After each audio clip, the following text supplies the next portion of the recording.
হাত আমার নিস্তেজ হয়ে আসছে, মনে হচ্ছে এখনই ধপ করে পড়ে যাব। হাঁ করে পাশ থেকে আমার চার বোন চিঠিটার দিকে তাকিয়ে আছে। বৃষ্টি ও রিমা কাল ফিরে এসেছে। হোস্টেলে 2 ঘন্টার কাজ ছিল, তা মিটিয়ে আবার রাত 10টার দিকে বাড়িতে এসে পৌঁছেছে। তারা যেন এই অচেনা চিঠিবাজের প্রেমেই পড়ে গেছে। শেষের লাইনটুকু কিভাবে পড়লো যেন মনে হলো আমার সামনে দাঁড়িয়ে হাঁটু গেড়ে এক হাত আমার দিকে বাড়িয়ে দিয়ে বলল। আমার পুরো শরীর থরথর করে কাঁপছে। ভাবতেও পারছি না কেউ আমাকে এত ভালোবাসে, তাও আবার 2 বছর ধরে।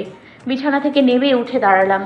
চোয়াল শক্ত করে রিমা বৃষ্টির উদ্দেশ্যে বললাম, না, এবার আর বসে থাকা যাবে না।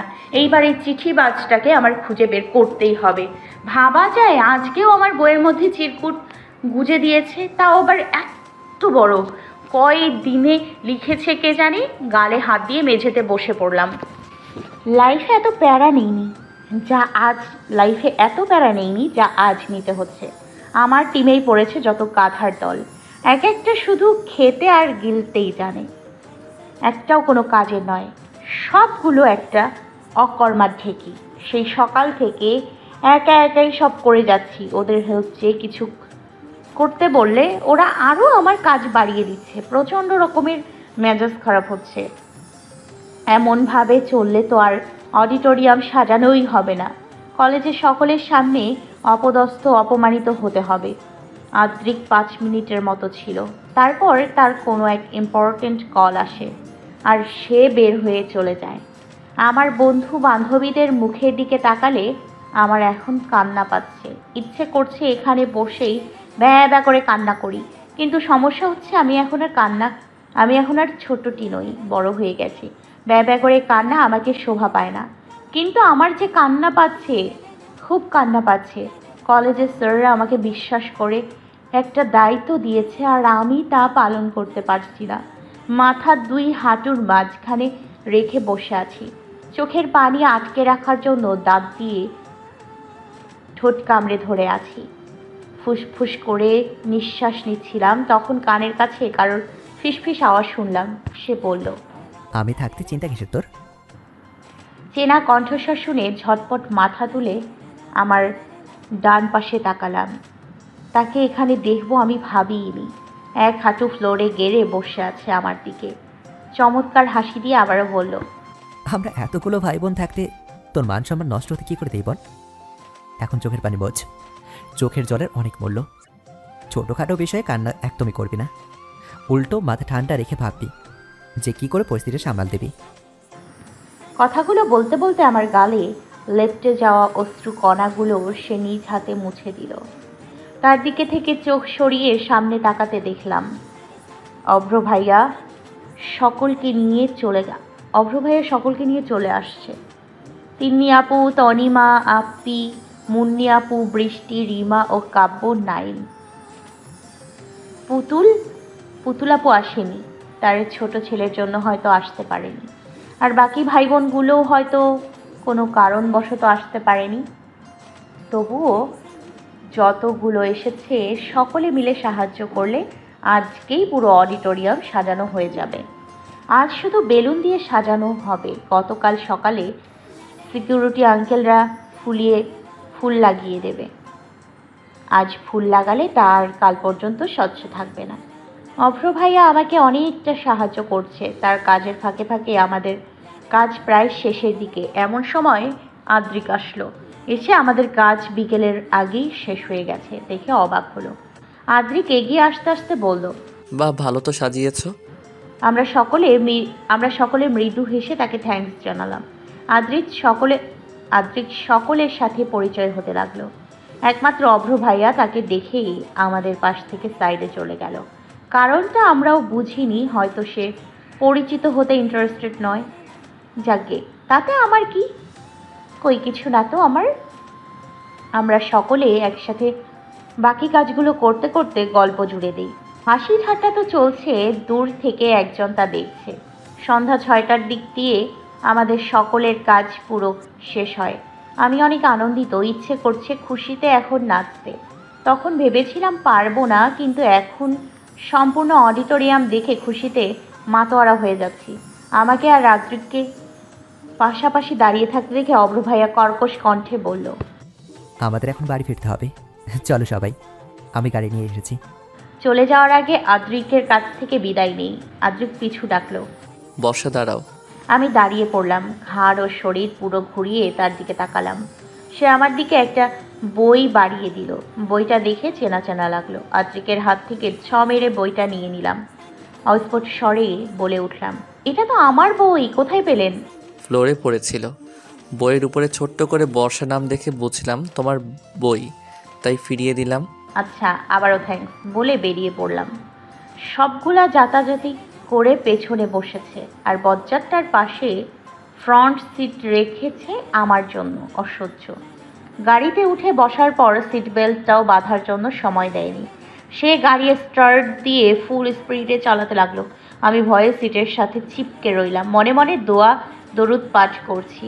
রাস্তাঘাট সন্ধ্যার দিকটায় মোটামুটি ফাঁকাই থাকে, সে সুযোগেই এভাবে চালাচ্ছে। বাড়িতে এসে পৌঁছাতে 10 মিনিট লাগে, কিন্তু আজ 15 মিনিট লেগেছে, কারণ ভাইয়া, আহিতা, মাহিরাও নিঝুমকে ওদের বাড়িতে ড্রপ করে দিয়ে আসছে। বাড়ির গেট দিয়ে ঢুকলো। আস্তে করেই ব্রেক কষলো অভ্র ভাইয়া।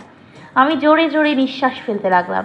তার দিকে তাকিয়ে বিমূঢ় কণ্ঠে বললাম, স্টক করাবেন নাকি? সে আমার দিকে না তাকিয়ে সিট বেল্ট খুলতে খুলতে পাল্টা প্রশ্ন ছুড়ে দিল। কেন, হার্টের রোগী নাকি? না, তবে খুব শীঘ্রই হয়ে যাব আপনার জন্য। তবে গাড়ির দরজা ধাক্কা দিয়ে খুলতে লাগলাম। মরার দরজা খুলছেও না। চোখ জোড়া খেটে বন্ধ করে নিলাম। ঘাড় ঘুরিয়ে পাশে তার দিকে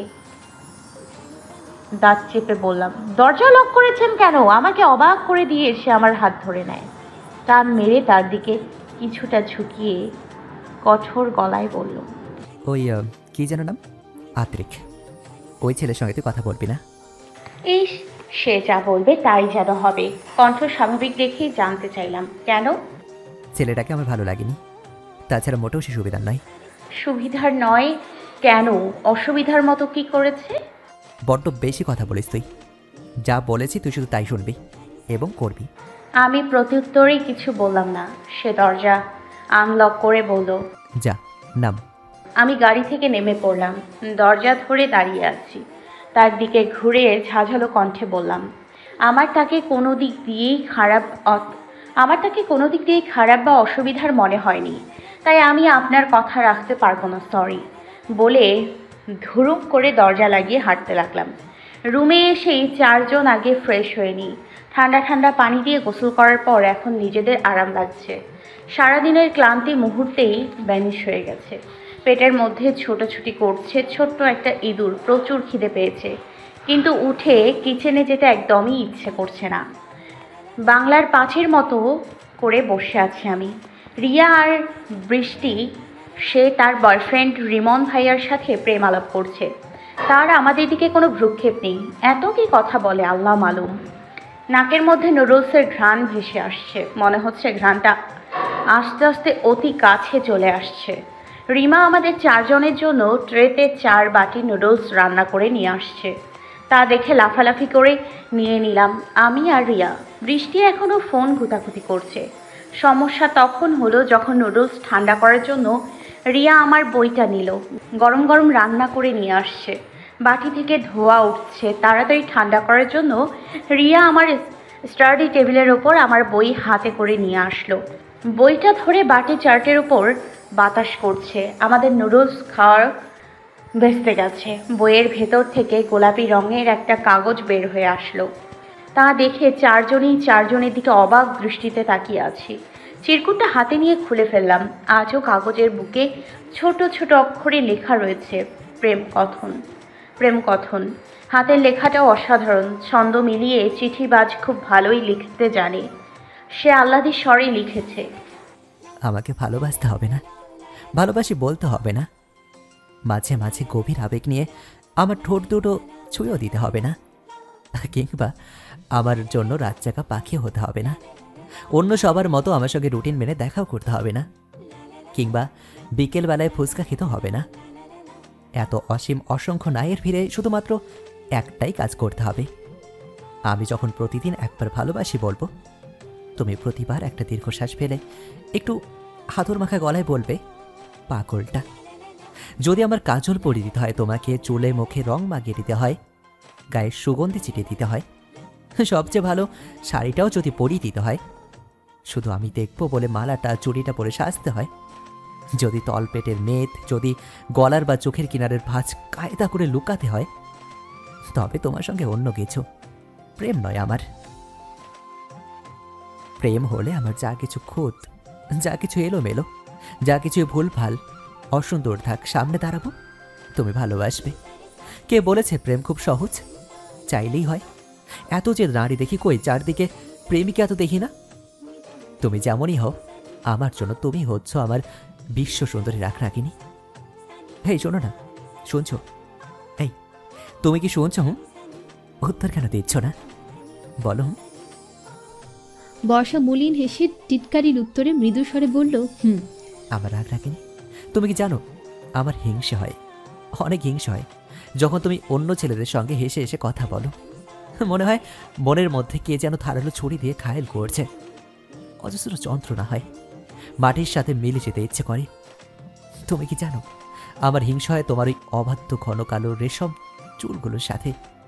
যখন দেখি বেহায়া চুলগুলো তোমার কপালে এসে পড়ে থাকে, হালকা বাতাসে তা নিচে ওঠে, তোমাকে বারবার জ্বালাতন করে বাতাসে উপচে পড়ে তোমার চোখে মুখে, তখন জানো আমার কি করতে ইচ্ছে করে? জানো না, তখন আমার ইচ্ছে করে তোমার কাছে যাই, তোমার হাত ধরে টান মেরে আমার সামনে দাঁড় করিয়ে নিজের হাতের তর্জনী দিয়ে একটা একটা করে চুল সরিয়ে তোমার কানের পেছনে কুচি দিই। আরও একটা ইচ্ছে করে আমি তোমার মুখে ফু দেব, তুমি চোখ জোড়া খিচে বন্ধ করে দেবে, মুখেতে লেগে থাকবে অমায়িক একটা হাসি, যে হাসি দেখে আমি বারবার তোমার প্রেমে পড়ব। হাত ধরে টেনে তুলবে তুমি আমাকে, তুমি আমার এমনই একজন রাগরাগিনী, তোমাকে হাজারো ভালোবেসে পড়বে না এই মনটা। আমি ভালো নেই আমার সুঘ্রাণী ফুল, ভালো নেই আমি আমার অবাধ্য মঞ্চে সারাক্ষণ তোমাকে চাই, সে জোরে জোরে বিট করে আমাকে জানান দেয় আমার শুধু তোমাকেই চাই। আমি কোনো কিছুতেই মন দিতে পারি না, কাজে কর্মে পড়াশোনায় মনোযোগী হওয়ার আপ্রাণ চেষ্টা করে ব্যর্থ হয়েছি। মন বলে আমি তোমাকে পেয়ে গেলে আমার সকল বিষণ্ণতা একাকিত্ব আপনা আপনি কেটে যাবে। এই আমার বকুল ফুল, বলো না তুমি কি হবে আমার একাকিত্বের সঙ্গী? কাছে আসবে আমার, ভালোবাসার অতল সাগরে ভাসবে আমার সঙ্গে। কথা দিচ্ছি, তুমি একটিবার আমার হয়ে গেলে আমি শেষ নিঃশ্বাস পর্যন্ত তোমাকে আঁকড়ে রাখবো। ভালোবাসি, ভালোবাসার থেকেও অধিক ভালোবাসি। আমার মন পাড়ায় শুধু একটাই নাম, বর্ষা রাগিনী। আমার ভালোবাসার শুভ্র রঙের রাঙিয়ে রাখবো তোমাকে। আমি ভালোবাসি শুধুই তোমাকে। চিঠিবাজের চিঠি পড়ে প্রথম দিক দিয়ে ইমোশনাল হয়ে পড়ে চারবন, মাঝখানটায় ফিক করে হেসে ফেলে, আবারও শেষের দিক ইমোশনাল হয়ে পড়ে বর্ষা। আনমনি ভাবতে লাগে, কে এই চিঠিবাজ যে সবার চোখের আড়ালে চিঠি রেখে যাচ্ছে, তাও এমন ভুবন ভুলানো শব্দে লেখা তার চিঠি পড়ে যে হৃদয়ে এক অজানা অনুভূতির দোলা দিয়ে যায়। কে এই প্রেমিক যে নিজের থেকেও অধিক ভালোবাসে বর্ষাকে? রিমা কাটা চামচে নুডলস প্যাঁচাতে প্যাঁচাতে বলল, কে এই চিঠিবাজ যে আমার অলস রাজ্যের রানী বর্ষার প্রেমে হাবুডুবু খাচ্ছে? রিয়া ও বৃষ্টি সশব্দে হেসে উঠল। আমি তীক্ষ্ণ দৃষ্টিতে তাকাতে ওদের দৃষ্টি মলিন হয়ে গেল। আমি আপন বিপর্যয় ঘটিয়ে হুট করেই বলে ফেললাম, কিছুক্ষণ আগে গাড়ি থেকে নামার সময় অভ্র ভাইয়া আমাকে বলেছিল আমি যেন আদ্রিকের সাথে কথা না বলি। আদ্রিককে ভালো ছেলে বলে তার মনে হয় না, মানে সে চায় না আমি ওর সাথে কথা বলি। বৃষ্টি ও রিমা অবাক হয়ে বলে উঠল, কি? কি? রিয়া আমাদের তিনজনের দিকে এক নজর তাকিয়ে অ্যাটিটিউড নিয়ে বলল, তাতে কি যায় আসে ভাইয়া? আমাকেও বলেছে আদ্রিকের থেকে দূরে থাকতে, আর আদ্রেস ছেলেদের সাথেও যেন তেমন কথাবার্তা না বলি। রিয়ার কথা শুনে চুপসে গেলাম। তখনই অভ্র ভাইয়া রুমে প্রবেশ করলো। আমাদের গোল মিটিং দেখে রুমে ঢুকে আসলো, শব্দহীনভাবে পা টিপে টিপে এসেছে। আমাদের চারজনের উপস্থিতি বাদেও আরও একজনের উপস্থিতি আমরা বুঝতেই পারিনি। হাতে চিরকুটটা নিয়ে তাতে চোখ বোলাচ্ছি। হঠাৎ করে কেউ একজন মেরে হাত থেকে টান মেরে কাগজটি নিয়ে নিল। পেছনে না তাকিয়ে অস্পষ্ট স্বরে তাকিয়ে বললাম, আপনি কে রে? কার এত বড় সাহস? বিছানা থেকে নেমে ঘাড় ঘুরিয়ে হয়ে গেলাম। অভ্র ভাইয়াকে আমার রুমে দেখে মনে হলো আমার 104 ডিগ্রি জ্বর এসে গেছে গায়ে। পরক্ষণেই মনে হলো এটা তো তার দেয়া চিঠি, সে কিছুই বলবে না। তৎপর সে আমাদের আকম্বিক চেহারাকে বিস্মৃত করে দিয়ে বলল, কলেজে যাসনি লাভ লেটার আদান প্রদান করতে?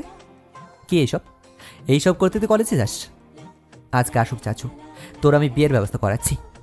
প্রেম করার লাভ লেটার দেওয়া তোর আমি ঘোষাচ্ছি। বলে চিঠিটা হাতের মধ্যে দুমড়ে মুচড়ে ফেলল। নিজের শখের আহত কেন হচ্ছি আমি আজ? নিজের শখে আহত কেন হচ্ছি আমি আজও? এখন চিঠি নয়,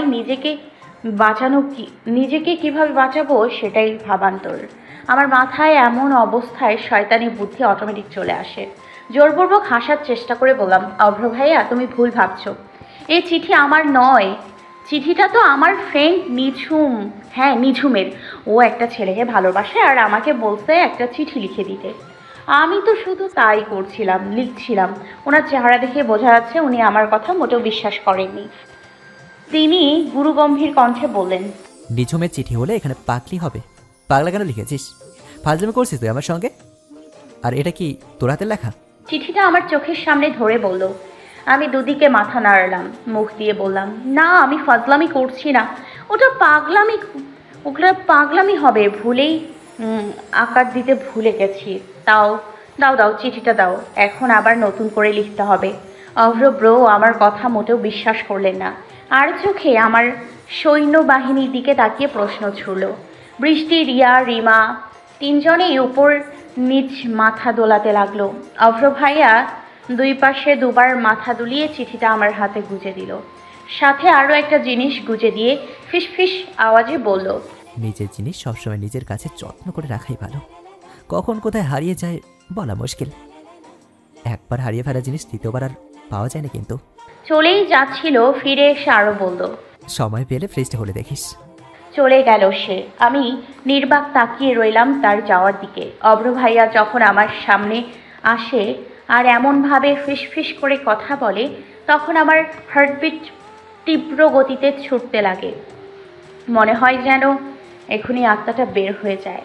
বুকের বাঁ পাশে ধুকধুক শব্দ হয়। উনি চলে যেতে আমি হাতের মুষ্টি খুললাম। আমার এক জোড়া কানের দুল হয়তো গাড়িতে খুলে পড়ে গিয়েছিল, আরও একটা হচ্ছে পায়েল, দুটো একসাথেই হয়তো গাড়িতে পড়ে গিয়েছিল। আর ওনার চোখ পড়ে যায়, তাই তো হাতে করে নিয়ে আসি। আমার ভাবনার ব্যতিক্রম ঘটিয়ে রিয়া প্রশ্ন ছুড়ে দিল, এই বর্ষায় কি হয়েছে তোর? এমন পাথরের মতো দাঁড়িয়ে আছিস কেন? অভ্র ভাইয়া তোকে ফিসফিস করে কি বললো রে? আমি ওদের দিকে তাকিয়ে ভ্রু কুচকালাম। চিঠিটা ছুঁড়ে বিছানার উপর ফেলে দিলাম। অলস ভঙ্গিতে বিছানার উপর বসে কষ্ট মাখা কণ্ঠে বললাম, কে জানি বলছিল চিঠির মালিক অভ্র ভাইয়া। আয় বোন সামনে আয়, দুইটা উষ্টা দিয়া বিড়ালের সৌয়ের মতন জমালা দিয়ে ফালাই দিই। কথার পিঠে হাসির আওয়াজ ভেসে আসছে। পেতনিদের মতো হ হ করে হাসছে। পেতনি তিনটায় বৃষ্টি থমথমে গলায় বলল, বর্ষা হাত দিয়ে দাঁতের নখ কামড়াচ্ছে, চোখ তুলে বৃষ্টির দিকে তাকিয়ে বলল। রিয়া ও রিমা লাফিয়ে উঠে একসাথে প্রশ্ন ছুড়ল, তাহলে কে? ওদের দুজনের কথার পিঠে এবার আজই ঠোঁট উল্টালাম। সন্ধ্যার দিকের ঘটনা বর্ষার মনে আসতেই উচ্ছ্বসিত কণ্ঠে বলে ওঠে, কোন বই থেকে বের হয়েছে চিঠিটা? রিয়া আমার বইটা আমার দিকে ছুঁড়ে দিল আর বলল, এই বই থেকে? কেন, কি হয়েছে? বইটা হাতে নিয়ে উল্টিয়ে পাল্টিয়ে দেখতে দেখতে মনে মনে বললাম, এটা ওই বইটাই। চিন্তিত দেখে বৃষ্টি প্রশ্ন ছুড়ল, কি ব্যাপার?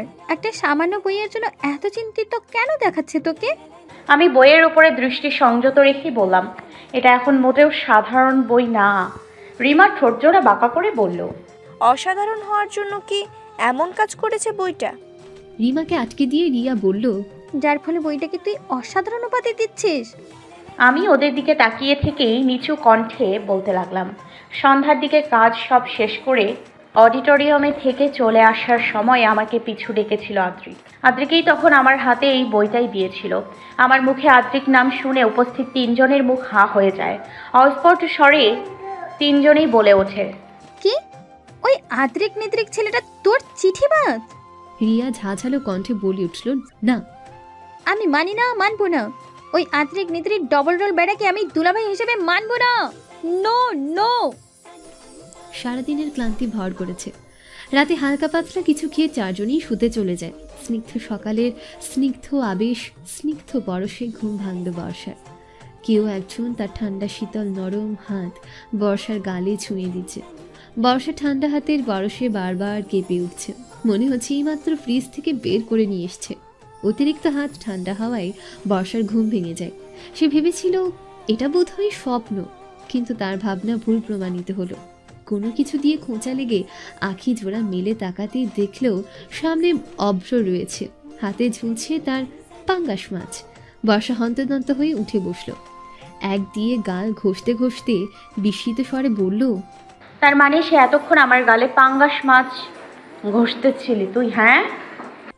চিঠিবাজের দেওয়া নামটা এখন বর্ষার সাথে প্রচুর মানানসই। রাগ রাগিনী। বর্ষা এখন প্রচণ্ড রেগে গেছে, তাই ভুলবশত তুই মুখ দিয়ে বের হয়ে গেছে। অভ্র এক দৌড়ে দরজার সামনে চলে গেছে। পাঙ্গাস মাছ হাতে ঝুলিয়ে ঝুলিয়ে ডেভিল হাসি দিয়ে বলল, আবার জিগায়। বর্ষা বিছানার উপর থেকে নরম তুলতুলে একটা ছোট হার্টশেপ বালিশ অভ্রর দিকে ছুঁড়ে মারল। অবশ্য বালিশটা কিছু দূর গিয়ে মেঝেতে পড়ে যায়। বর্ষা রাগে রাগান্বিত হয়ে কর্কশ কণ্ঠে বলল, বজ্জাত, আমার গাল কি মাছ ঘষার জিনিস? শয়তান ছাড়া তোর বিয়ে হবে না। হবে হবে, সময় হলে বিয়ে, আন্ডা, বাচ্চা সব হবে। শুধু বিয়েতে তোকে ইনভাইট করবো না। তুই একটা রাক্ষসী কুত্তা বলে চোখ জোড়া খিচে বন্ধ করে নিয়ে চিৎকার করলাম। আমার চিৎকার শুনে বাড়ির অর্ধেক লোক আমার রুমে চলে এসেছে। সকলে আমার দিকে তাকিয়ে আছে। আমি ইতস্তত হয়ে সোজা হয়ে দাঁড়িয়ে পড়লাম। বিছানা থেকে নেমে মিনমিন করে ওয়াশরুমে ঢুকে পড়লাম। দরজা ভেতর থেকে লাগিয়ে হাফ ছেড়ে বাঁচলাম। আল্লাহ বাঁচাইছে। আর একটু হলেই এক একজনের হাতের চামচ, লাকুর বল, বাতিল কড়াই, বেলুন দিয়ে মার খেতাম। এটা পরিষ্কার চিৎকার শুনে রুমে উপস্থিত সকলে হাতের সামনে যে যা পেয়েছে তা নিয়ে ছুটে এসেছে। খানিক বাদ দরজা হালকা খুলে বাইরে তাকালাম। সকলেই চলে গেছে দেখে এক ধাপ ফ্রেশ হয়ে সালোয়ার কামিজ পরে নিচে চলে যায়। ব্রেকফাস্ট টেবিলে বসে আমি পাউরুটি চাবাচ্ছি উইথ জেলি। সামনে একটা সিদ্ধ ডিম, এক গ্লাস দুধ, 4 পিস পাউরুটি, 2 পিস নর্মাল আর 2 ডিম দিয়ে ভেজে দিয়েছে। পাশে ছোট বাটিতে আপেল, কমলা ও আঙ্গুর ফল, কলা ও তরমুজ ফল কেটে রাখা হয়েছে। খুব সুন্দর করেই টেবিল সাজিয়েছে। আরও অনেক কিছুই রয়েছে, তবে সেগুলোর মধ্যে আমার ইন্টারেস্ট নেই, তাই আমি দেখিও নি। তরমুজ আমার না পছন্দের তালিকায়, তাই সেগুলো আমি ছুঁয়েও দেখব না। টেবিলের ওপর রাখা আছে, যার যেটা খেতে ইচ্ছে করবে সে সেটাই নিয়ে খাবে, এটাই নিয়ম। ওদের ফাও কথা শুনতে শুনতে আমার কান ঝালাফালা হয়ে যাচ্ছে। কলেজে অনুষ্ঠান, কে কি পড়ে যাবে আল্লাহ, শুনতে শুনতে আমার মাথা খারাপ হয়ে যাচ্ছে। শুভ্র ভাইয়া অবশ্য সকলের উদ্দেশ্য বলেছে তিনি কালো পাঞ্জাবি পরবে। আমার তাতে কোনো হেলদোল নেই। বিকেল হতে এখনও বহুত দেরি, যে কোনো একটা পরে চলে যাব, ব্যাস। আমার তার বয়ফ্রেন্ড নেই যে চুজ করে দেবে, বলবে বাবু আজকে এইটা না ওইটা পরে আইসো, এই কালার না ওই কালার পরে আইসো, চোখে কাজল দিও, হেন তেন সব কিছু ন্যাকামি। ওদের কথা এক কান দিয়ে শুনছি আর এক কান দিয়ে বের করে দিচ্ছি। কোনো মতে খেতে রুমে চলে আসি। বিছানার ওপর আরাম করে বসে ফোন টিপতে টিপতে দুপুর হয়ে যায়। মসজিদে আজান পড়তেই আলসেমি জেরে গোসল করতে বাথরুমে ঢুকে পড়ি। টাওয়াল দিয়ে চুল পেঁচাতে পেঁচাতে রুমে ঢুকি। ব্যালকনিতে দাঁড়িয়ে টাওয়াল দিয়ে চুল ঝেঁকে পানি ঝরিয়ে রুমে চলে যাই। রুমে এক কোনায় জায়নামাজ বিছিয়ে হিজাব বেঁধে নামাজ আদায় করি। নামাজ শেষে আবারও বিছানায় গা এলিয়ে দিই। কেমন কেমন যেন অলসতা ভর করছে আমাকে, শুধু শুয়ে থাকতে ইচ্ছে করছে। অনুষ্ঠান শুরু হবে 3টায়, আর আমি শুয়ে শুয়ে মোবাইল টিপছি, 2টা বেজে গেছে। নামাজের পর বিছানা থেকে একবার উঠে গিয়ে লাঞ্চ করে আসি, তারপর আবারও শুয়ে পড়ি।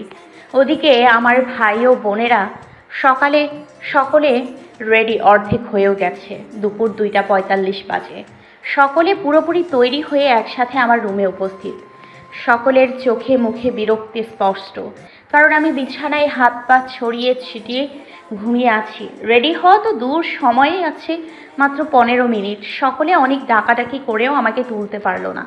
তখন মিস্টার বরজাত অর্ধেক গ্লাস পানি আমার মুখে ছিটকে মারলো। সঙ্গে সঙ্গে আমি লাফিয়ে উঠে বসলাম। মুন্নি আপু দাঁত কটমট করে বলল, উঠলি কেন? ঘুমা আর একটু। তুই ভুলে গেছিস আজ যে তোর কলেজের নবীনবরণ অনুষ্ঠান, আর তুই পড়ে পড়ে ঘুমাচ্ছিস? তুই জীবনেও শুধরাবি না। বাকিরা সব চুপচাপ দাঁড়িয়ে আছে। ওদের চুপ থাকতে দেখে আমি ওদের উদ্দেশ্যে বললাম, তোরা চুপ করে আছিস কেন? তোরাও বল, লাইক সিরিয়াসলি। ওরাও সবগুলো একসাথে চেঁচিয়ে বলল।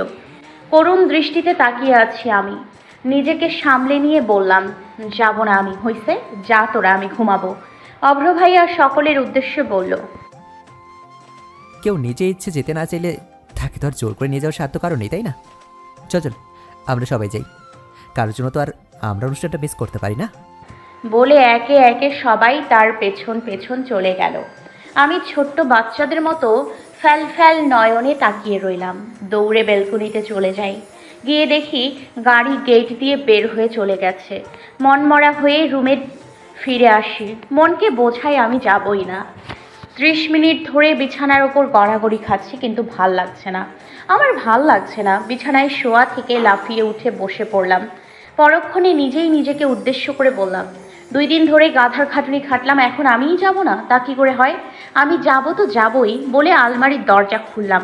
পড়বোটা কি চয়েস হচ্ছে না। মাথায় হাত দিয়ে ফ্লোরে বসে পড়লাম। আবারও মনে হলো আমি আজ যেতেই পারবো না। তখনই মাথায় আসলো চিঠিবাজের চিঠির মধ্যে বলা একখান কথা, অ্যাশ কালারের শাড়ি, বকুল ফুলের গাছ। শাড়ির কথা চিন্তায় আসতেই ছুটে গেলাম আম্মুর কাছে। আম্মু তখন ফুপু ও চাচিদের সাথে গল্প করছিল। আমাকে দেখে সকলে ভূত দেখার মতো তাকিয়ে রয়। আম্মু আমাকে দেখে বলল, কিরে, তুই যাসনি? শরীর খারাপ নাকি তোর? আমি দৌড়ে আম্মুর কাছে গেলাম। পাশে বসে হাত ধরে মিনতি স্বরে বললাম, আম্মু তোমার একটা শাড়ি দাও না প্লিজ আম্মু। আমি পরার জন্য কোনো কিছুই খুঁজে পাচ্ছি না, আর যা পাচ্ছি তা ভালো লাগছে না। তখনই ছ্যাট করে বলে উঠলো ছোট ফুপু, তোর না আলমারি ভর্তি জামা কাপড়? 1 সপ্তাহ আগে গিয়েও না এক গাদা শপিং করে আসলি, ওইগুলো কি হয়েছে? ছোট ফুপুকে দমিয়ে দিয়ে বড় চাচি আম্মু বলল, মেয়ের শাড়ি পরার শখ যাচ্ছে। বড় ফুপু সকলকে থামিয়ে দিয়ে বললেন, যা তো সাদিয়া, মেয়েটাকে একটা শাড়ি দিয়ে আয়, ইচ্ছে করেছি যখন পরুক। বড় ফুপির কথা ফেলার সাধ্য আম্মু নেই। আমি ফুপির 2 গাল চেপে ধরে খুশিতে গদগদ করে বললাম, থ্যাংক ইউ ফুপি, ইউ আর বেস্ট। বলে আম্মুর পেছনে ছুটতে লাগলাম। ফুপি মৃদু হেসে বলল, আগলি। আম্মু আলমারি থেকে 10 থেকে 15টা শাড়ি বের করে দিল। সবগুলো উল্টিয়ে পাল্টিয়ে দেখলাম, কিন্তু আমার একটাও পছন্দ হচ্ছে না। হুট করে চোখ গেল আলমারির কাভার্ডে। একটা শপিং ব্যাগের ওপর লাফিয়ে লাফিয়ে গিয়ে ব্যাগটা হাতে নিলাম। খুলে দেখি একটা শুভ্র সাদা শাড়ি। শাড়ি এক নজর দেখতে আমার পছন্দ হয়ে গেল। আমি পেছন থেকে বলে উঠলাম, আম্মু এই শাড়িটাই পরবো। আম্মু পেছনে আমার দিকে ঘুরে তাকালো। হাতের শাড়িটা মেরে নিয়ে নিল। আম্মুর এমন অদ্ভুত কাণ্ডে থ হয়ে গেলাম আমি। আম্মু শাড়িটা আগের মতো ব্যাগে ঢুকিয়ে আমার দিকে কষা দৃষ্টি নিক্ষেপ করে বলল, একদম না, এটা আমার ছোট ভাই আমাকে দিয়েছে, এটা আমি তোকে কিছুতেই দেব না। আগেরবার একটা শাড়ি ছিঁড়া আনছিস, এটা ভুলেও দিব না, অন্য একটা পছন্দ করে নে। আম্মু ছেঁড়া শাড়ির কথা শুনে মনে পড়ে গেল সেদিন লাফ দিতে গিয়ে পড়ে গিয়েছিলাম। ব্লাউজের সাথে শাড়িটাও ছিঁড়ে গিয়েছিল। শাড়ি ছিঁড়েছে বাড়িতে এসে দেখতে পাই আম্মুর অনেক পছন্দের ছিল শাড়িটা। আব্বু অ্যানিভার্সারিতে উপহার দিয়েছিল, আর আব্বুর মেয়েটা ছিঁড়ে ফেলে। এই নিয়ে অনেক বকাঝকা শুনতে হয়। আমি সোজা হেঁটে আম্মুর সামনে চোয়াল শক্ত করে দাঁড়াই। রাগি রাগি কণ্ঠে বলি, দেবে না? আম্মু সাফ সাফ বলে ওঠে, বললাম তো না। আমি সঙ্গে সঙ্গে আম্মুর 2 পা চাপতে ধরি। পায়ে ধরে ন্যাকা কান্না শুরু করি। চোখ দিয়ে এক ফোঁটাও জল বের হচ্ছে না। তা দেখে আম্মু আমার অগোচরে মুচকি হাসছে। আমি 101টা প্রমিস করি নিজে শহীদ হয়ে যাব, তবুও শাড়ির গায়ে একটা দাগও লাগতে দেব না। আমার সাথে আম্মু পারবে না, কারণ তার কাছে আমি ড্রামা কুইন। বাধ্য হয়ে শাড়িটা দিতেই হলো।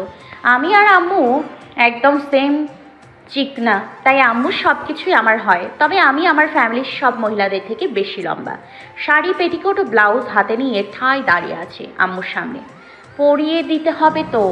আম্মু মাথা দুদিকে দুইবার নাড়িয়ে ভারী দীর্ঘশ্বাস ফেলে বলল, তুই বড় হবি কবে? আজ বিয়ে দিয়ে কাল বাচ্চার মা হয়ে যাবি।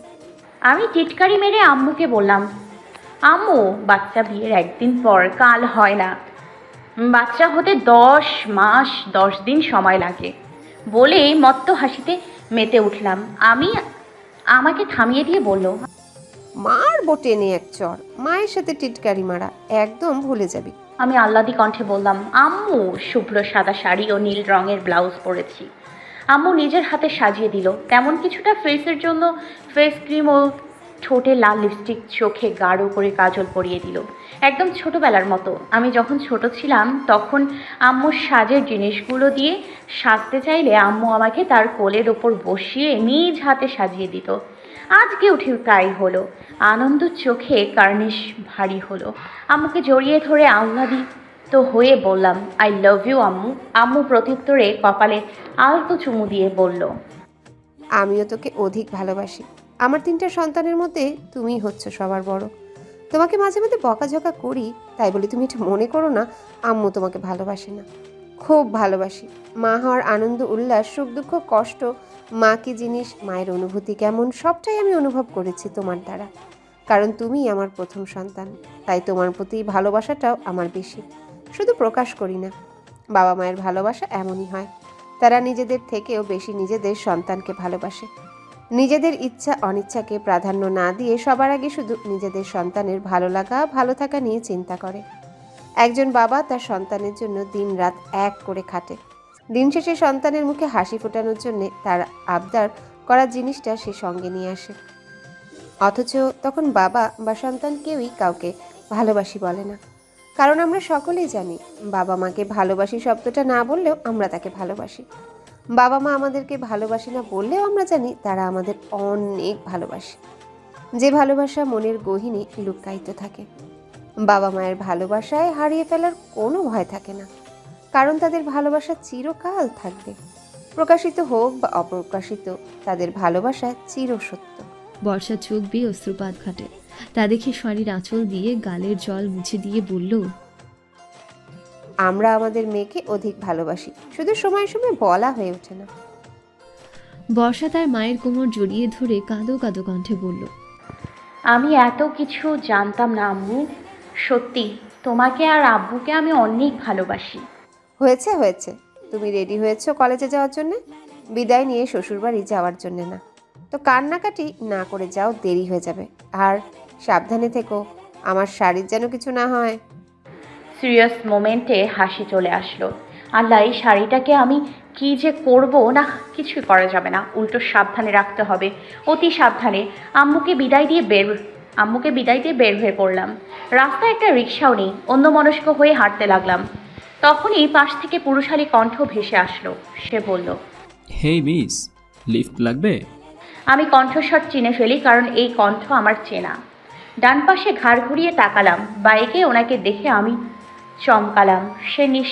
সে নিষ্পলকভাবে তাকিয়ে আছে, মুখে লেপ্টে আছে তার অমায়িক হাসি। আমি মৃদু স্বরে বললাম, কেন নয়, লিফট দিলে নেওয়াই যায়। আমি বাইকের পেছনে বসতেই সে বলল, আজ এতদিন পর তোর সাথে আমার দেখা হলো, তাও আবার আজ তুই শাড়ি পরেছিস। তুই হঠাৎ কোথা থেকে উদয় হইলি? তুই না 4 মাস আগে গ্রাম ছেড়ে চলে গিয়েছিলি, এখন হঠাৎ? কি করব বল, তুই ভালোবাসার সুতোর ধরে টান মেরেছিস, আর আমি সেই টানে ছুটে এসেছি। নিভ, যত সব বলেই ওর পিঠে কিল বসালাম। নিভ বেঁকে বলল, সাতচুন্নি, তোর কথায় কথায় কিল মারার অভ্যাস যায়নি না? না, যায়নি, আর যাবেও না। জানিস আমরা তোকে কত মিস করেছি, তোকে ছাড়া এক দণ্ড ভালো লাগতো না। মলিন কণ্ঠে বললাম। নিভ প্রত্যুত্তরে সশব্দে হেসে উঠল। আমি অভিমানী স্বরে বললাম, নিভ বাড়াবাড়ি হচ্ছে কিন্তু, আমি নেমে যাব বললাম। চলন্ত বাইক থেকে নেমে তো দেখা। অসহ্য। হুট করেই বর্ষা আবদার করে বসল। তার রাস্তার পাশে দাঁড়িয়ে থাকা ফেরিওয়ালার কাছ থেকে সবগুলো বেলুন চাই। নিভু আহত দৃষ্টি নিক্ষেপ করে কতক্ষণ চাহিয়ে রইল বর্ষার ইনোসেন্ট ফেসের দিকে। চোখ দুটো ড্যাব ড্যাবে করে গোল বানিয়ে রেখেছে, ঠোঁট উল্টিয়ে রেখেছে, এতে বর্ষাকে পুরো বাচ্চা বাচ্চা লাগছে।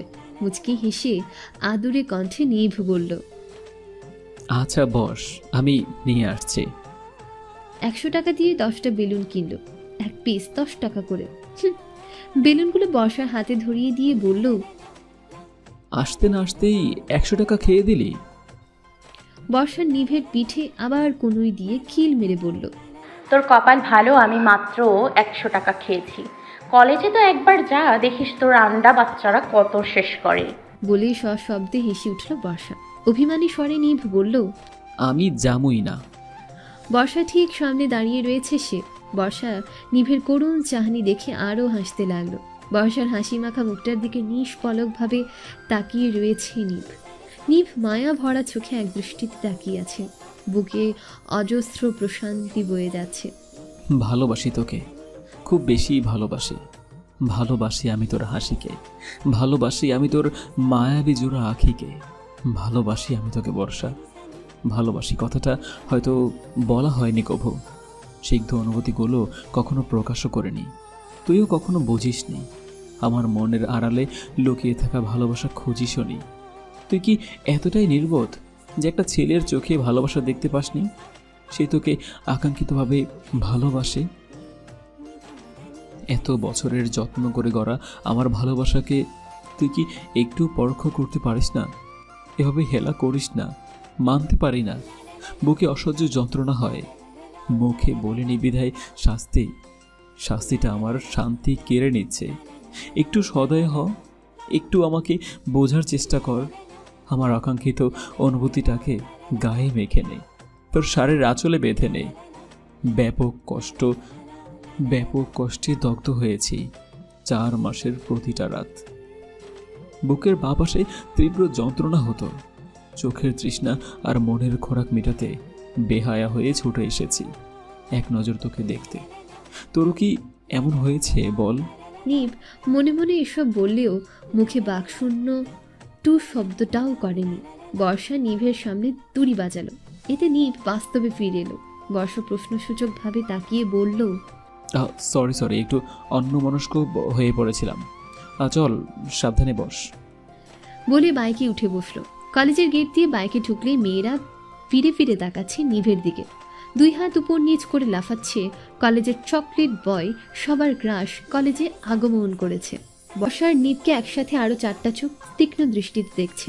নিভ বর্ষা আপন মনে কথা বলছে ও হাসতে হাসতে সকলের সামনে চলে আসে। নিভকে দেখে মুরাদ এগিয়ে এসে বলল, কি অবস্থা ব্রো, অনেকদিন পর? জড়িয়ে ধরে পিঠে চাপড় বসিয়ে প্রশ্ন ছুড়ল। আস্তে, উফ, মরে যাই। ন্যাকা কণ্ঠে বলল নিভ। তার কথা শুনে সকলে সশব্দে হেসে উঠল। পাশ থেকে একজন আমাকে উদ্দেশ্য করে বলল, কি ব্যাপার, বিধবাদের মতো সাথে সাথে কেন পড়ে এসছিস? আমি ঘাড় ঘুরিয়ে তার দিকে দৃষ্টি নিক্ষেপ করলাম। শেষমেশ বিধবা উপাধি দিল। হোয়াট দ্য ফাও কথা, ইচ্ছে হয়েছে তাই পড়েছি। আর সাদা বিধবাদের রং না, সাদা হয়েছে লাগছে তো একদম পেতনিতের মতো। যা, চোখের সামনে থেকে ফোট দেখ, ওদেরকে দেখে শেখ। ওরা কি পরে আসে আর তুই কি পরে আসছিস, অসহ্য। অভ্রর বলা কথাগুলো বর্ষার হৃদয় তীরের মতো আঘাত হানল। চোখের কার্নিশে জমজমাট হলো অশ্রুকানা। মুখের হাসি মুহূর্তেই মলিন হয়ে যায়। অভ্র চলে গেলে আদ্রিক এসে বর্ষার সামনে দাঁড়ালো। বর্ষাকে খুশি করার জন্য বলল, তোমাকে শুভ্র রাঙা শাড়িতে পুরো শুভ্র পরীর মতো লাগছে।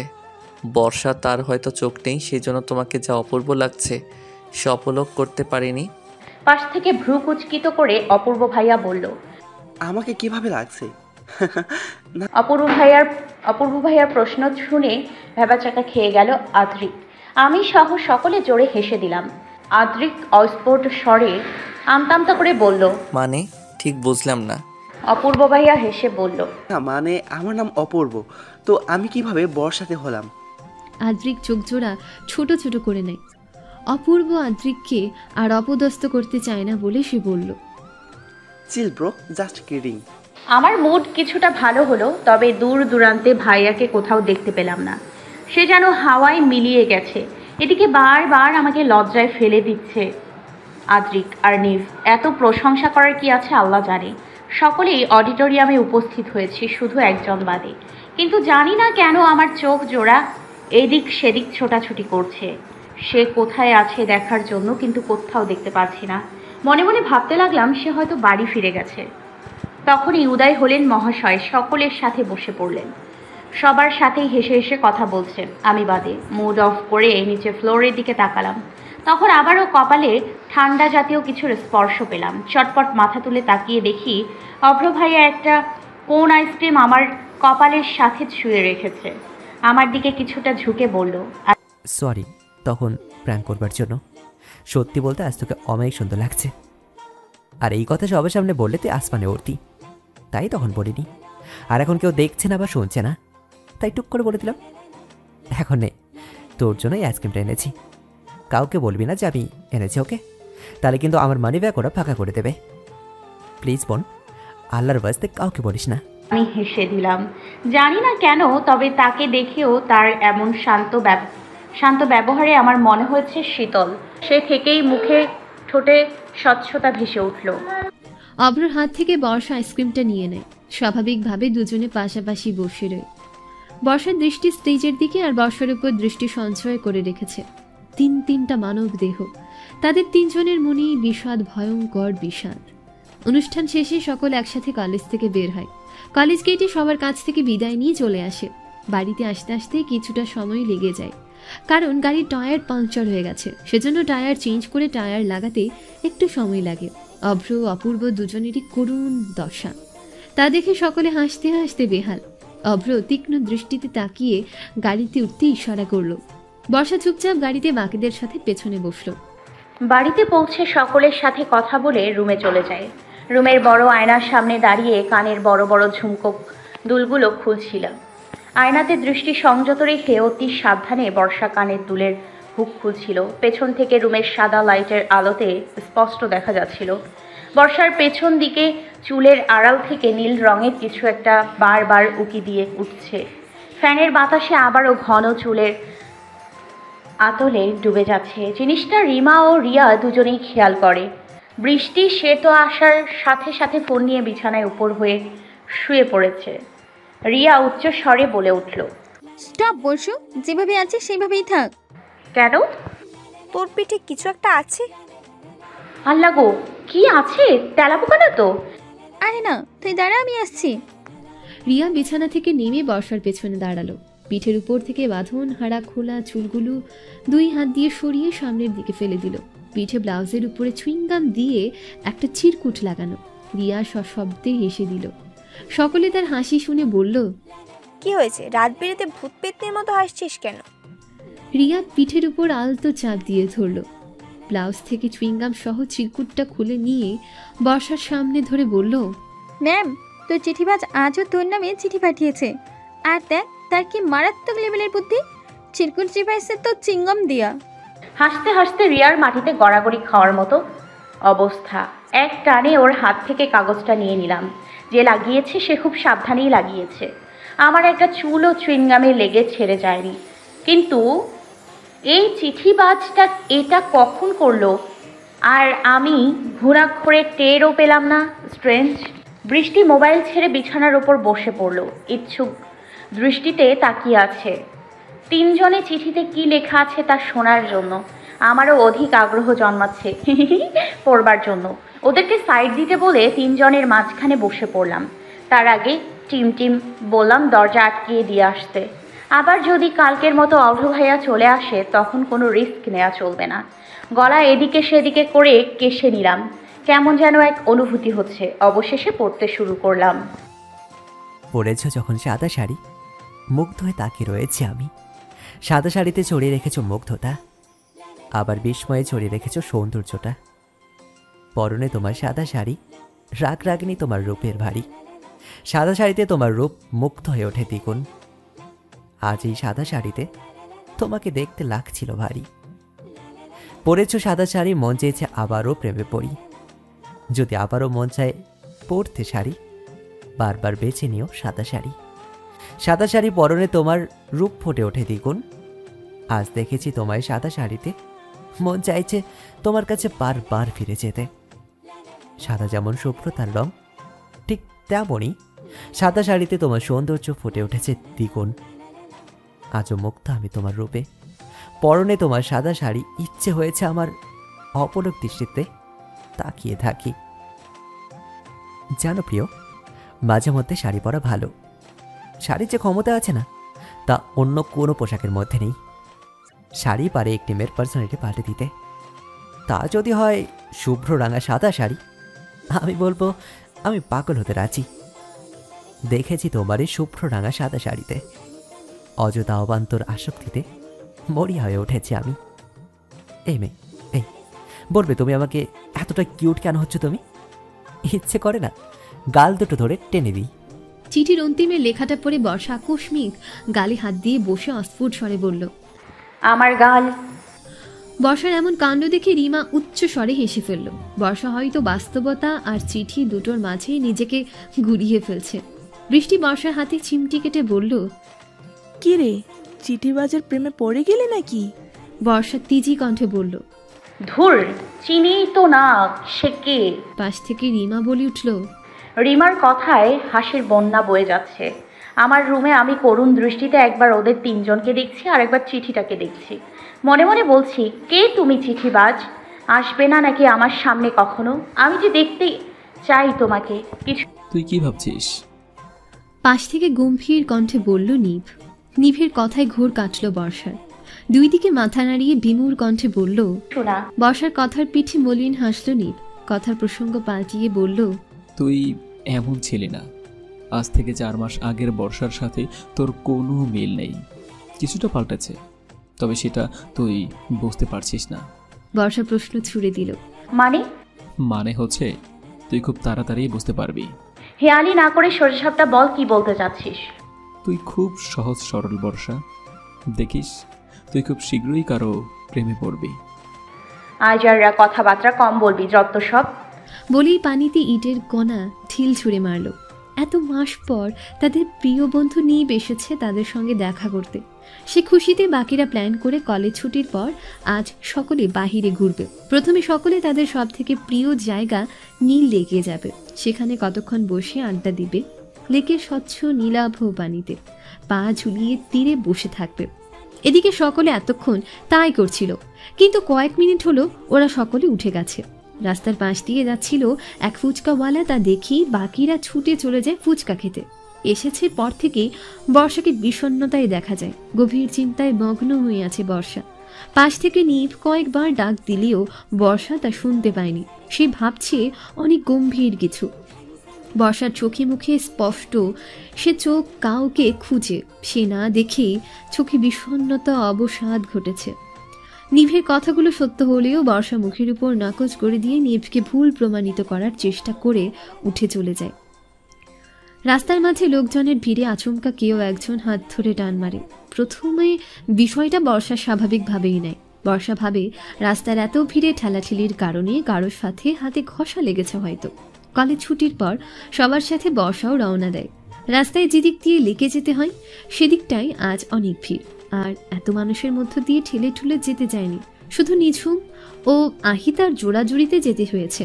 ভিড় ঠেলে বাইরে আসতেই বর্ষা খেয়াল করলো তার হাত টন টন করছে। হাতের দিকে তাকাতে দেখলো সে আগের ন্যায় চুইংগাম দিয়ে হাতে একটা হলুদ কালারের পেপার লাগানো। ভ্রু খানিক কুঞ্চিত করে তাকালো হাতের দিকে। কিছুক্ষণ পরক্ষণেই সকলের আড়ালে চিরকুটটা ব্যাগে ঢুকিয়ে নেয়। বর্ষা বসে বসে এটাই ভাবছিল। বেস্ট ফ্রেন্ডগুলো সবসময় ফেসের রিয়াকশন দেখেই সামনে থাকা বন্ধুটার মন খারাপের কারণ বুঝতে পারে। নিভের দিকটায়ও তাই হলো। সে দেখেই বলে ফেললো বর্ষার মন খারাপের কারণ সে খুব শীঘ্রই প্রেমে পড়বে।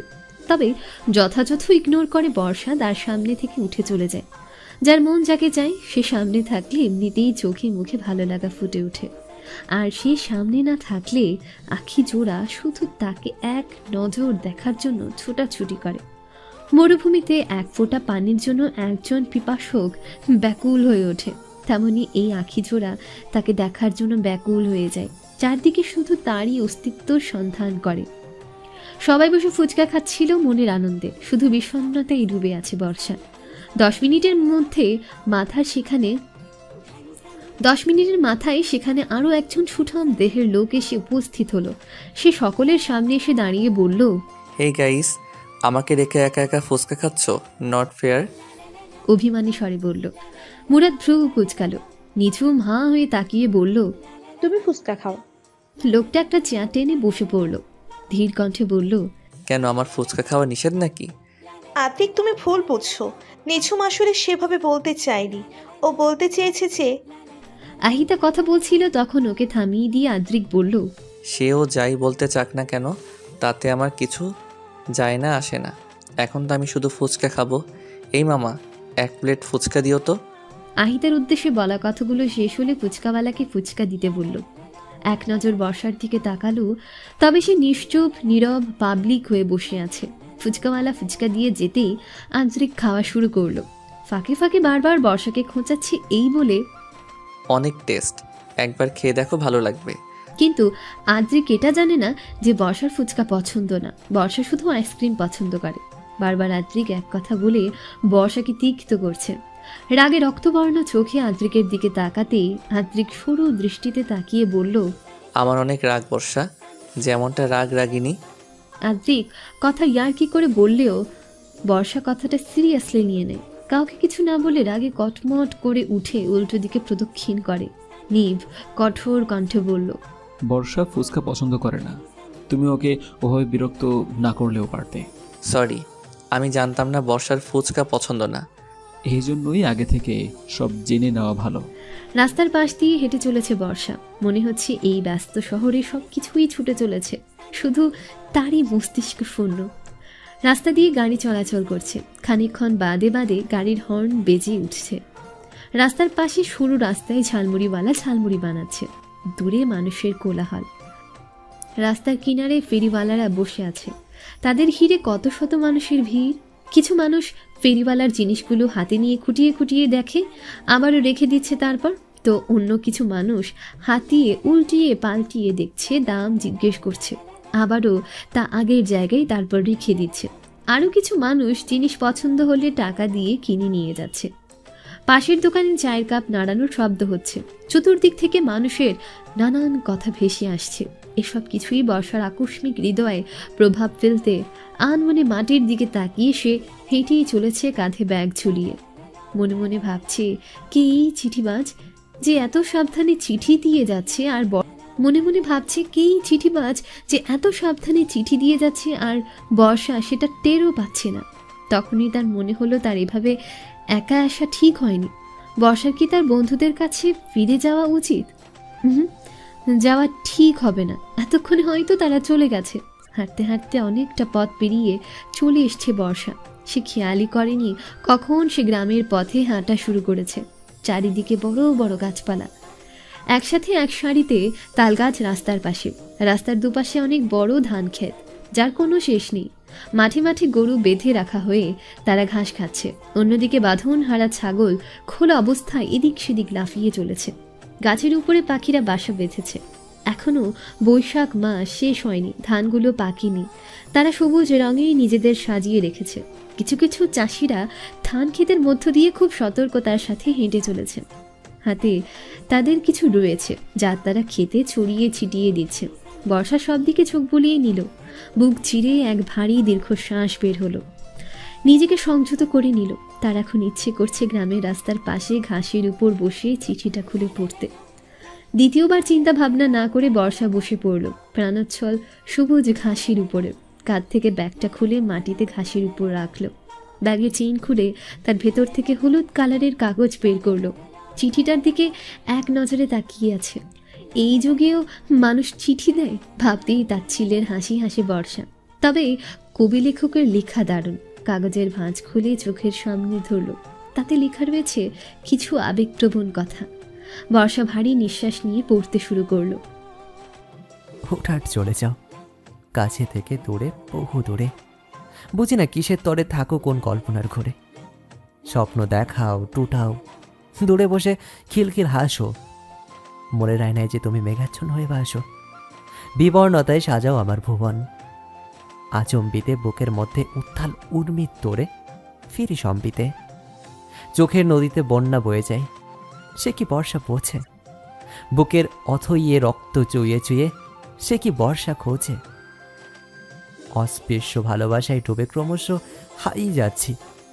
মোহের টানে নাগালে কারো অস্তিত্ব টের পাচ্ছি। সে কি? নীলাম্বরে ভেসে থাকা এক টুকরো বর্ষা কি? বর্ষা শোনো, তীরে ভেসে থাকা বর্ষার মন শুভ্র কি? অস্থিরতায় কাটছে সবাই তুমিহীন। আসনি তোমার শুভ্র বর্ষার ডানায় নিয়ে আজও আসনি। শেষ গ্রামে চলে গেলে বর্ষা হয়ে শেষ বর্ষা ধারা। তোমার জন্য অস্থির মন হলো যে পাগল পাড়া। নিপুণ ছোঁয়ায় তুমি ভেঙে দিলে মনের দেওয়াল। বর্ষা, তুমি তীরে বসে দূরে ওই কি জানি কি খেয়াল। তোমাকে ভেবে পড়ছি খাতা সব অজ্ঞান লেখায়। অস্থির সময় যেন শুধু কষ্ট পেতেই শেখায়। বর্ষা, তোমার ডানায় ভর দিয়ে উড়ি ইচ্ছে নেবে। শুভ্র বর্ষার স্নিগ্ধ ছোঁয়ায় হারাতে মন অস্থির দেবে। গলে পড়ো অবিরাম চোখের পাতা ছুঁয়ে বুকেতে। আলিঙ্গনে আত্মহারা হতে চাই আবার সুখেতে। বর্ষা বৃষ্টি হয়ে ঝড়ো, দাও না সর্বাঙ্গে শীতল ছোঁয়া। তোমার তরেতে গেলে চাকনা আছি মন খোয়া। তোমার এই চিঠি যে করে দিচ্ছে আমাকে পাগল পাড়া। আমার মনকে করে দিয়েছে উদাসীন। সে যে কাউকে খুঁজে কারোর সঙ্গ পেতে সে বড্ড কাঁদে। হেই চিঠিবাজ, তোমার চিঠির প্রতিটা লেখার আড়ালে আমি কেন তাকে খুঁজে পাই, তুমি কি তা বলতে পারো? আমার চোখ দুটো এখন সারাক্ষণ ছুঁই ছুঁই করে শুধু একটা নজর তাকে দেখার জন্য। তাকে দেখিলে অন্তরে প্রশান্তি অনুভব হয়। শান্তির ধারা বয়ে যায় নদীর স্রোতে ভাসা পদ্মর মতো। আমার মন আমাকে বলে আমার তাকে লাগবে। রগের শিরায় শিরায় শিহরণ জাগৃত হয়। প্রতিটা শিহরণ শুধু তারই ছোঁয়া পেতে চায়। ইচ্ছা করে তারই দেখি আমি পরাণ ভরিয়া। আমার অন্তরাত্মা আমাকে জানিয়ে দিয়েছে অনেক কিছু। তাহলে কি আমি তাকে ভালোবেসে ফেলেছি? প্রশ্ন হচ্ছে, সে কি গ্রহণ করবে আমাকে? ইচ্ছে করে তাকে ধরে বন্দি করে রাখি আমার মনের খাঁচায়। বলতে বলতে বর্ষা সবুজ শ্যামল ঘাসের ওপর শুয়ে পড়ল। মুহূর্তের মধ্যেই ঘুমের দেশে তলিয়ে গেল। অপ্রত্যাশিত দুজনেই এক বড় ষড়যন্ত্রের শিকার হলো, যা কখনো ভাবেইনি তাদের সাথে এমনটা হবে। অনাকাঙ্ক্ষিত জায়গায় অনাচ্ছাদিত তাদের সাথে ঘটে যাওয়া দুর্ঘটনা ভুলে যেতে চায় অভ্র। আজকে রাত তার কাছে কাল রাত্রির মতো বিষাদ লাগছে। গ্রামের মধ্যে ছোট একটা মাটির ঘরে জানালা ঘেঁষে দাঁড়িয়ে আছে অভ্র। জানালা দিয়ে বাইরে দূর আকাশের গোলাকার বৃত্তর মতো গোল চাঁদটার দিকে সরু দৃষ্টিতে তাকিয়ে আছে অভ্র। ঘরটার মধ্যে জ্যোৎস্না রাতের আলো প্রস্ফুটিত হচ্ছে। অন্ধকার ঘরটা জ্যোৎস্নার আলোয় জল করছে। মাটিতে একটা পাটি বিছানো, পাটির উপরে একটা চাদর মুড়ানো। চাদরের উপর নেশাগ্রস্ত হয়ে ঘুমিয়ে আছে বর্ষা। জানালার সামনে একটা কুকুর অভ্রকে দেখে ঘেউ ঘেউ করা শুরু করেছে। চাঁদের দিকে তাকিয়ে গভীর চিন্তায় মগ্ন ছিল অভ্র। কুকুরের ডাকে ঘোর কেটে যায় তার। দৃষ্টি নিচে নামিয়ে কুকুরটার দিকে এক নজর তাকিয়ে ঘাড় ঘুরিয়ে পেছনে মাটিতে শুয়ে থাকা মেয়েটা অর্থাৎ বর্ষার দিকে তাকালো। জানালার পাশ থেকে সরে আসলো। বর্ষার মাথার কাছে বসে চুলগুলোতে আলতোভাবে বিলি কেটে দিতে লাগলো। এক দৃষ্টিতে তাকিয়ে রইল বর্ষার ঘুমন্ত মুখটার দিকে। আনমনে বলে উঠল, তোকে আমি চেয়েছি, খুব করে চেয়েছি। নিজের থেকেও বেশি আমি তোকে চেয়েছি, কিন্তু এইভাবে নয়। আজকে রাতের কথা হয়তো তোর মনেও থাকবে না। ভোরের আলো পরিস্ফুটিত হওয়ার আগেই তুই সব ভুলে যাবি। আমিও চাই না তোর কিছু মনে থাকুক, কেননা আমি চাই না এমন একটা ভয়ঙ্কর রাতে গা হিম করা দুর্ঘটনার কথা তোর মনে থাকুক। খুব করে চাই যাতে তুই ফুটে যাস। যদি মনে রাখিস তাহলে হয়তো কখনো আমাকে ক্ষমা করতে পারবি না, কিন্তু বিশ্বাস করিস আমি যা করেছি তোর ভালোর জন্য করেছি, নিজের কথা ভেবে একদম করিনি। আমি যদি এই পদক্ষেপটা না নিতাম তাহলে তোর যে বড় ক্ষতি হয়ে যেত। না জানি গ্রামবাসীরা কি করতো। তবে তোকে আজ আমি কথা দিচ্ছি, আজ থেকে তুই সম্পূর্ণ আমার রেসপন্সিবিলিটি। তোর অকুচরে তোকে আগলে রাখার দায়িত্ব আজ থেকে আমার। তুই এত বলে যাবি নেশা কেটে গেলে, কিন্তু আমি কি করে বলবো? বলতে পারিস? বলতে পারবি না, কারণ আমি নিজেই বলতে চাই না। আজকে রাতটাকে স্মৃতির পাতায় খুব আদর করে ভালোবাসা ও যত্ন সহকারে তুলে রাখবো, লিখে রাখবো ইতিহাসের পাতাতে। যখনই ইচ্ছে হবে পাতা উল্টিয়ে পড়ে নেব, তবুও বলতে দেব না নিজেকে। তোকে আবদ্ধ করে রাখবো আমার স্মৃতিচরণে। অফিসের কাজে হিমশিম খাচ্ছে অভ্র। লাইফে প্রথম আজ বাবা ও চাচাদের সাথে অফিস এসেছে। সবসময়ই সে খোঁটা দিয়ে বলতো, তোমরা তো সারাদিন বসে বসেই কাজ করো, তাতে আবার এত কষ্ট কিসের? অভ্রর এমন কথায় বিরক্ত হয়ে তাকে আজ অফিসের কঠিন কঠিন কাজ দেওয়া হয়েছে। সে সব দিক সামলাতে সামলাতে আজ বেহাল অবস্থা। এদিকে সে খেয়াল করেছিল বর্ষার ফোনের লোকেশন কোত্থেকে কোথায় গিয়েছিল। ভেবেছিল বন্ধুদের সাথে ঘুরতে গিয়েছে, তাই সে অত গুরুত্ব দেয়নি। অফিসের কাজে নিজেকে ব্যস্ত করে নেয়। রাত বাজে 9টা, অথচ বর্ষা এখনও বাড়ি ফেরেনি। বাড়িতে সকলে টেনশনে মাথায় হাত দিয়ে বসে আছে। বর্ষার মা অফিসে তার স্বামী বর্ষার বাবার কাছে কল দেন। তাকে বিস্তারিত জানালে তাড়াহুড়ো করে অফিস থেকে বাড়িতে ছুটে আসে। তারা সকলে সাথে অভ্রও ছুটে আসে।